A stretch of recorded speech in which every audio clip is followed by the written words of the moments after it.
منا کی وہ وادی آج بھی اس کہانی کو اور اس یاد کو تازہ کر رہی۔ حضرت خلیل اللہ کے ہاں اولاد نہیں ہے۔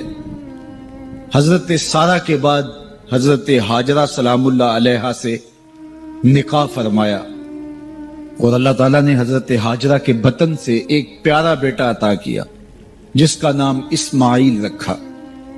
لیکن آزمائش یہ آئی، حکم یہ ہوا کہ میرے خلیل اگر مجھ سے محبت کرتے ہو تو اپنے اس بیٹے کو اور اپنی اہلیہ کو وادی غیر ذی زرع میں چھوڑ آؤ، اور اللہ کے حکم کی تعمیل کرتے ہوئے اپنی زوجہ کو اور اپنے نونہال بیٹے کو وہاں چھوڑ آئے۔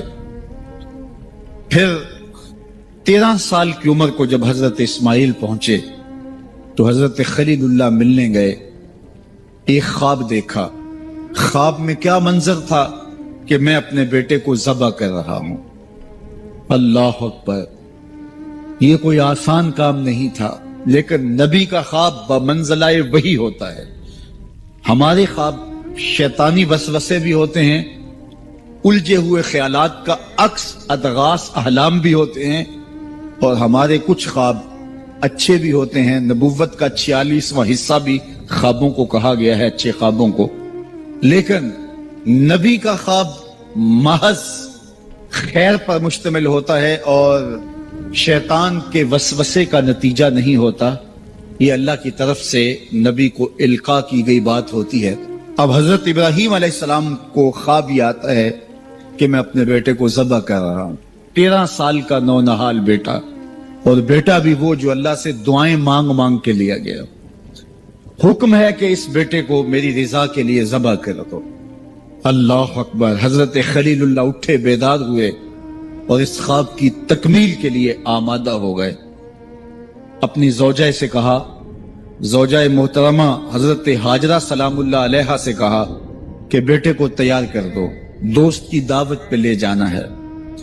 خلیل عربی میں دوست کہتے ہیں، اور اللہ نے حضرت ابراہیم کو خلیل اللہ اپنا دوست قرار دیا تھا، تو کہا دوست کے بلاوے پہ جانا ہے، دوست کی دعوت پہ جانا ہے، تو بیٹے کو تیار کر دو۔ حضرت ہاجرہ شہزادے کو تیار کر دیتی ہیں، مانگ سجاتی ہیں، تیل لگاتی ہیں، خوبصورت کپڑے پہناتی ہیں۔ بیٹا تیار ہوتا ہے اور باپ اپنے بیٹے کو لے کر کے منا کی وادی کی جانب بڑھتا ہے۔ شیطان سمجھا کہ یہ موقع کتنا نازک ہے، اور اگر یہ قربانی ہو گئی تو قیامت تک آنے والے لوگوں کے لیے یہ نمونہ ہوگی، اتنا بڑا ایثار۔ تو حضرت ابراہیم کے پاس پہنچا اور کہا، اے خلیل، اے ابراہیم، اللہ کو راضی کرنے کے اور تھوڑے موقع ہیں اور تھوڑے ذریعے ہیں، ضرور بیٹے کو ہی ذبح کر کے اللہ راضی ہوتا ہے؟ تو حضرت خلیل اللہ نے کنکر اٹھا کے اس کو مارتے ہوئے کہا، بھاگ جا یہاں سے، میری گود میں ایک اسماعیل ہے، اگر 1000 اسماعیل بھی ہوتے رب کے حکم پہ قربان کر دو۔ حضرت اسماعیل کے پاس آیا، تمہارا باپ تمہیں کہاں لے کے جا رہا ہے؟ کہا دوست کی دعوت پہ، ان کے دوست نے بلایا ہے، اس دعوت پہ ہم جا رہے ہیں۔ کہا نہیں نہیں، تمہیں ذبح کرنا چاہ رہا ہے اور اس کو اللہ کا حکم سمجھ رہا ہے۔ تو آپ نے بھی پتھر اٹھا کے مارا، کہا ہٹ جا میرے راستے سے، اسماعیل کے بدن میں ایک جان ہے، لو لو میں بھی جان ہوتی، رب کے حکم پہ قربان کر دیتا۔ ماں کی ممتا بڑی کمزور ہوتی ہے، اولاد کے لیے اس کے جذبات بڑے حساس ہوتے ہیں۔ تو سیدہ ہاجرہ کے پاس آ پہنچا، کہا ہاجرہ، شہزادہ کدھر ہے؟ کہا کہ باپ بیٹے کو لے کر کے دوست کی دعوت پہ گیا ہے۔ کہا کہ وہ تو ذبح کرنے لے جا رہا ہے۔ کہا کوئی سوچ کے بات کر، وہ بیٹے کو ذبح کرے گا جس کو اللہ سے مانگ مانگ کے لیا، بڑھاپے کا سہارا، عصائے پیری، راتوں کے رت جگے، سسکیاں، آہیں اور دعائیں اور التجائیں اور تمنائیں اللہ کے حضور کر کر کے رب سے مانگ مانگ کے بیٹا لیا، اور اس کو اپنے ہاتھوں سے ذبح کر دے گا؟ بیٹا تو نالائق بھی ہو تو کوئی باپ اسے ذبح نہیں کرتا۔ یہ بیٹا، اس کی آنکھوں میں تو نور اور چمک اور روشنی نبوت کی نظر آ رہی ہے، بھلا باپ کیسے ذبح کرے گا؟ تو کہا وہ اسے اللہ کا حکم سمجھ رہا ہے. کہا اچھا؟ کہا ہاں. تو حضرت ہاجرہ نے کہا ظالم تو کہیں شیطان تو نہیں ہے؟ میری گود میں آج ایک اسماعیل ہے، اگر رب کا حکم ہے تو 1000 اسماعیل بھی ہوتا تو قربان کر. ماں کی ممتا پہ قربان جائیے، بیٹے کی وفاداری پہ قربان جائیے، اور باپ کی اللہ کے حکم کی تعمیل اور ایثار کے جذبوں پہ قربان جائیے. جب وادی منا میں پہنچے تو حضرت اسماعیل علیہ السلام کو حضرت خلیل اللہ نے کہا یا بنیا، اے میرے بیٹے. کتنا دل آویز لہجہ ہے، کتنا پیار ٹپک رہا ہے. اے میرے بیٹے، میں نے خواب دیکھا ہے. خواب کیا دیکھا ہے؟ کہ میں یہ خواب دیکھ رہا ہوں کہ میں تجھے ذبح کر رہا ہوں. فانظر ماذا ترا، اب تو بتا تیری رائے کیا ہے. باپ بیٹے سے کہے کہ میں تمہیں ذبح کر رہا ہوں تو بیٹے کا انداز کیا ہوگا؟ آج تو باپ کسی بیٹے کو زیادہ محبت سے نواز دے تو دوسرے بیٹے شکایت کو نہ ہو جاتے ہیں کہ ہمارا باپ ظالم ہو گیا ہے. کسی وجہ سے کسی کو ترجیح دے دے، اپنے مال میں سے کسی کو کچھ زیادہ دے دے، اور وہ اس کا اختیاری مال ہو، لیکن اس کے باوجود بھی وہ اپنے چچاؤں کو، عزیزوں کو، رشتہ داروں کو کہتے ہیں جناب ہمارا باپ منصف نہیں رہا، ہمارا باپ زیادتی کر رہا ہے. یار یہاں باپ بیٹے کو کہہ رہا ہے کہ بیٹا میں تجھے ذبح کر رہا ہوں. بیٹے کے تیور نہیں بدلتے.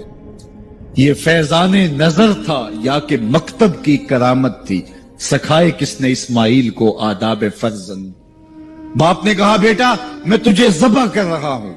بیٹے کا دل آویز جواب سنیے. بیٹا سر جھکا دیتا، امتثال امر تھا، حکم کی تعمیل تھی. بیٹا کہتا جی جیسے آپ کی مرضی، یہ بھی امتثال امر تھا. بیٹا خاموشی سے جھک جاتا، یہ بھی امتثال امر تھا. گردن رکھ دیتا، یہ امتثال امر تھا. بیٹا کہتا جی جیسے آپ چاہیں، امتثال امر تھا. لیکن بیٹے نے جو جواب دیا قیامت تک اس کو بھی سنہری حروف سے لکھا جائے گا. باپ نے کہا بیٹا میں تجھ کو ذبح کرنا چاہ رہا ہوں. جواب کیا آیا؟ یا آباتے، اے میرے ابو. ذرا دیکھیے باپ کا یہ کہنا کہ میں تمہیں ذبح کر رہا ہوں، اس کے جواب میں تیور نہیں بدلتے، چہرے پر جلال اور غصہ اور عجیب سی کیفیت پیدا نہیں ہوتی کہ میرے باپ آپ کیا بول رہے ہیں.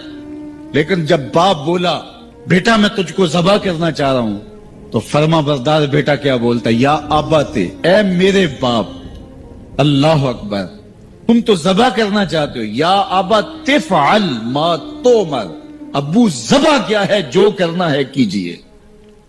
یہ نہیں کہا کہ ذبح کرنا چاہتے ہیں ہاں ذبح کر لیجئے. ذبح کا جواب ذبح سے دینا یہ مکمل فرما برداری تھی. باپ کہتا یا آبا، یا بنیا، اے میرے بیٹے میں نے خواب دیکھا ہے میں تجھے ذبح کر رہا ہوں. تو بیٹا کہتا ہاں مجھے ذبح کر لیجئے. یا آبا تذبح، ہاں مجھے ذبح کر لیجئے. لیکن بیٹا یہ نہیں کہتا کہ ذبح کر لیجئے. ذبح کا جواب ذبح میں نہیں کہا بلکہ جواب 2 قدم آگے بڑھ کے دیا. یا آبا تفعل ما تؤمر، ماں میں عموم ہے. ابو ذبح کیا، جو بھی کرنا ہے کیجئے. رہی بات میری، گردن پہ چھری چلے گی، بدن تو تڑپے گا، لیکن ستاجدونی انشاءاللہ من الصابرین. میرے رب نے چاہا تو صبر کر کے دکھاؤں گا. اگر رب کے حکم کی تعمیل میں نونہال بیٹے کی گردن پہ چھری رکھنے کا عزم اور ایثار کی یہ کہانی آپ رقم کرنے جا رہے ہیں تو آپ میرا منظر بھی دیکھیں گے کہ میں تڑپوں گا بھی نہیں. یا ابا تفعل ما تؤمر ستجدنی انشاءاللہ من الصابرین. آپ دیکھیں گے میں صبر کر کے دکھاؤں گا. فلما اسلم وتلہ للجبین، قرآن بتاتا ہے جب دونوں راضی ہو گئے. کس بات پہ راضی ہو گئے؟ فلاں نمبر کی گاڑی خرید لیں، فلاں بنگلہ خرید لیں، فلاں فیکٹری خرید لیں. باپ اور بیٹے نے یہ طے کیا نہیں، باپ ذبح کرنے پہ راضی ہو گیا اور بیٹا ذبح ہونے پہ راضی ہو گیا. فلما اسلم، ایک تو ہمارا اسلام ہے، یہاں دیکھو ان کا اسلام. الاسلام گردن نہادن. اسلام کا معنی یہ ہے گردن رکھ دینا. اپنی مرضی چھوڑ دینا. فلما اسلما، جب دونوں نے گردنیں رکھ دی، دونوں نے اس جو ہے وہ یہ طے کر لیا، باپ نے ذبح کرنے کا طے کر لیا، بیٹا نے ذبح ہونے کا طے کر لیا. وَتَلَّهُ لِلْجَبِينِ، اور باپ نے بیٹے کو پیشانی کے بل لٹایا. اس پر دو قول ہیں. تَلَّهُ لِلْجَبِينِ، پیشانی کے بل یوں لٹایا کہ الٹا لٹایا تاکہ پیچھے سے ذبح کریں، بیٹے کا من منہ چہرہ سامنے نہ ہو، ذبح کرنے میں رکاوٹ نہ بن جائے. کوئی بیٹا معمولی تو نہیں، اس کی پیشانی میں نبوت کے اجالے چمک رہے. تو بیٹے کو لٹا دیا اور الٹا لٹایا. تَلَّهُ لِلْجَبِينِ، پیشانی کے بل لٹایا. لیکن مفسرین کی ایک جماعت نے کہا نہیں، الٹا نہیں لٹایا. تو تَلَّهُ لِلْجَبِينِ کا معنی کیا ہوا؟ جس طرح ہم آپ جانور کو ذبح کرتے ہیں تو اس کی گردن کو خم دے کے پیچھے زمین پہ لگا دیتے ہیں تاکہ اس کی رگیں تن جائیں اور گردن کھل جائے اور چھری پھیرنے میں آسانی ہو اور جلدی سے جو ہے وہ رگیں کٹ جائیں. کہا کہ بیٹے کی ریشم جیسی نازک گردن کو موڑ کے پتھر پر پیشانی کو لگایا. اللہ اکبر. بیٹے کو رسیوں سے باندھا ہوا تھا اور اپنی آنکھوں پہ پٹی باندھی ہوئی تھی، اور یہ بیٹے نے کہا تھا ابو مجھے رسیوں میں جکڑ لے، شدت کی درد ہوگی، کہیں تڑپ نہ جاؤں، اور ایسا نہ ہو کہ رب کے حکم کی تعمیل میں آپ کو تاخیر نہ ہو. تو باپ نے اپنے ہاتھوں سے اپنے بیٹے کو جکڑا تھا. لیکن جو ہی چھری پکڑ کے باپ بیٹے کو ذبح کرنے لگا، بیٹے نے آواز دی ابا جان رک جائیے. کیوں بیٹا، پروگرام تبدیل ہو گیا؟ کہا نہیں، یہ میری رسیاں اتار دیجئے. بیٹا کیوں اتاروں، خود تو کہا تھا مجھے رسیوں سے جکڑ لو. ابا جان میری رسیاں اتار دیجئے، کہیں کل کا مورخ یہ نہ لکھے باپ ذبح کرنا چاہتا تھا، بیٹا ہونا نہیں چاہتا تھا. باپ نے باندھ کے کیا. کھول دیجئے رسیاں، نہیں تڑپوں. اللہ اکبر. رسیاں کھول دی جاتی ہیں. کائنات نے ایسا منظر کبھی دیکھا نہیں تھا، چشم فلک نے ایسا نظارہ کبھی کیا نہیں تھا. منا کی وادی ہے، فولاد جیسے پگھلے ہوئے پہاڑ ہیں، آسمان سے فرشتے بھی جھک جھک کے حورے غلمان اور رضوان جنت بھی دیکھ رہے ہیں. مالک قیامت آنے والی ہے. کہا فرشتوں تم نے کہا تھا انسان کو خلیفہ بنایا جا رہا ہے، یہ تو لڑائی کریں گے، سجدے تو ہم کریں گے، ذرا میرے بندے کی اس انوکھی ادا کو بھی تو دیکھو. لاؤ سارے سجدے، اپنے قیام لاؤ، اپنے رکوع اور اپنے سجود لاؤ اور میرے بندے کے اس جذبہ ایثار کے مقابلے میں رکھو. اللہ اکبر. حضرت خلیل اپنے نونہال بیٹے کو فلما اسلما وتلہ للجبین، قرآن نے منظر نگاری کی ہے کہ جب باپ بیٹا راضی ہو گئے، باپ ذبح کرنے پہ راضی ہو گیا. منا کی وادی ہے، کوئی تیسرا شخص نہیں ہے، پگھلے ہوئے پہاڑ ہیں، آسمان کا منظر ہے، ہاتھوں میں چھری پکڑی ہے، زمین تھرانے لگی، عرش کانپنے لگا، وادی پہ راشا تاری ہے. سورج سے یہ منظر نہیں دیکھا جا رہا، کارکنان قضاء و قدر کی چیخیں نکل رہی ہیں. مالک یہ کیا ہونے جا رہا ہے؟ کہا ذرا میرے بندے کی ادا تو دیکھو. پھر ہاتھوں میں چھری پکڑ کے آنکھوں پہ پٹی بندھی ہے اور نونہال لیٹا ہے اور پیشانی موڑ کر کے، گردن موڑ کر کے پیشانی زمین پہ لگائی اور تنی ہوئی رگوں پر حضرت خلیل اللہ نے جب چھری پکڑ کے چھری کو پوری ہمت کے ساتھ بیٹے کو ذبح کرنے کے لیے جنبش دی. چھری تو جنبش کرتی ہے لیکن ایک بال بھی نہیں کٹتا.